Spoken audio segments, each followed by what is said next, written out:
Here is my review for Tokyo Ghoul Season 2, Episode 2. So with this week's episode of Tokyo Ghoul, this was an alright episode this week.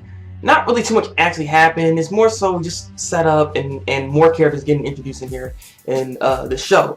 So there's pretty much 4 things I need to talk about when it comes to this week's episode. So the first thing is when it comes to the investigators. The investigators, they're seeing that Aogiri Tree has taken over the 9th and the 10th ward and they're becoming a real threat and everything like that. So they got to really gear down and start trying to take them out. So it's pretty much going to be war against the investigators versus off against the Aogiri Tree. So that's going to be pretty interesting. So look forward to seeing that.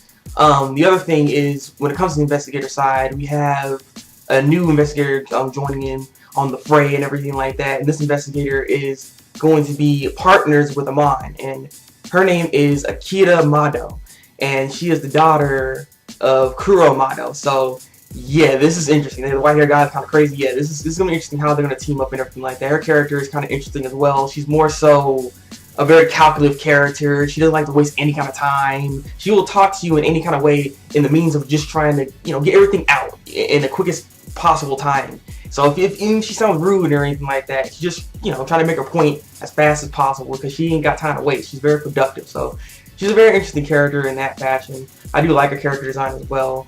So I look forward to seeing what she can really do, I wonder if she's going to be as crazy as her father. I look forward to seeing how this is all going to go out, not to mention her mom. Again, they're partners and everything, so it should be fun to see. This should be fun to see. The other thing I want to talk about is Kanagi. Kanagi is making a name for himself. Yes, this boy here, they call him Eye Patch is the thing here. So they know of him, they know he going ham, and that just shows you that he's pretty much, he's a part of that group, Aogiri Tree. Like he's grown accustomed to that group pretty much. So yeah, he's doing a lot of killing and everything like that. Like kind of he's just so different now. Like I don't know. I wish we get to see more of him because in this episode we barely got to see anything of Kanagi. So I really want to focus more on Kanagi. Get inside his head. What is he thinking?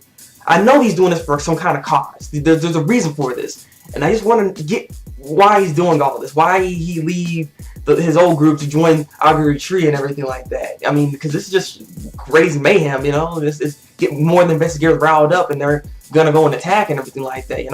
They're not staying on the radar or anything. So I don't know. I want to see more of Kanagi and what's going on with him, because we just see him in this episode. He's standing there, and there's a bunch of bodies on the ground. He just wiped them all out. He's about to probably kill the other guy, and freaking if Toka's brother didn't come over there and say, "Hey, let's go," because you wasted time. He probably would have killed that guy right there too. Something just like, I don't know. Not to mention, like I said, he's probably grown accustomed to all this. I mean, he's grown accustomed to being a ghoul as well. So I mean, he's probably eating all these humans too. So I mean, we need to get into him more. We really need to get into him more. Because I'm really curious what's going on with Kanagi, what's inside his head. And the last thing is actually in this episode that I need to talk about is this mummy-like girl, this bandaged up girl. We see she kind of like unravels all her bandages, gets your lips and everything like that. And she's like, "Huh, Kanagi, huh?" So she seems to be interested in Kanagi. So I'm curious what's her deal. She seems to be a part of Aogiri Tree. I mean, the outfit kind of suggests that because she's wearing like the red hoodie and everything like that. And Aogiri Tree, they'd be wearing a red hoodie. So I'm assuming she's part of that group. But what she's doing, is she like some undercover agent? Is she actually part of the investigators, or is she part of some other ghoul group? Like, I'm curious what's going on. What's her deal exactly? I mean, I like to think she's part of Aogiri Tree, and I don't know. I mean, she's finding an interest in him. So I don't know. So some kind of thirst crap's gonna happen. I don't know. I don't know what's happening with this girl, but she's another interesting character that we need to keep our eyes on. So overall, like I said, this was an okay episode. A lot of setup going on here, but I know things are about to start getting really, really crazy. Cause yeah, the investigators, they ain't playing around anymore. They're getting ready for all this. Also, one last thing, when it comes to Akira, she actually pretty much broke down what's going on within the 20th ward. She knows that the Benkyuger probably died. I mean, these are all assumptions that she kind of created, but she hit the nail on the coffin. Like, she knows exactly what's going on within the 20th ward. So everybody in the 20th ward needs to kind of like watch out, because they're probably gonna keep their eye on that and they're gonna investigate more into it. So Akaru might be in some danger here. So this is again, it's getting really interesting. So yeah, I'm done. Leave a comment below and tell me what you think of this week's episode of Tokyo Ghoul. Like this review and subscribe to my channel if you want to see some more Tokyo Ghoul reviews from me. So you guys from the Thabreakmaster, and until then, people, break out.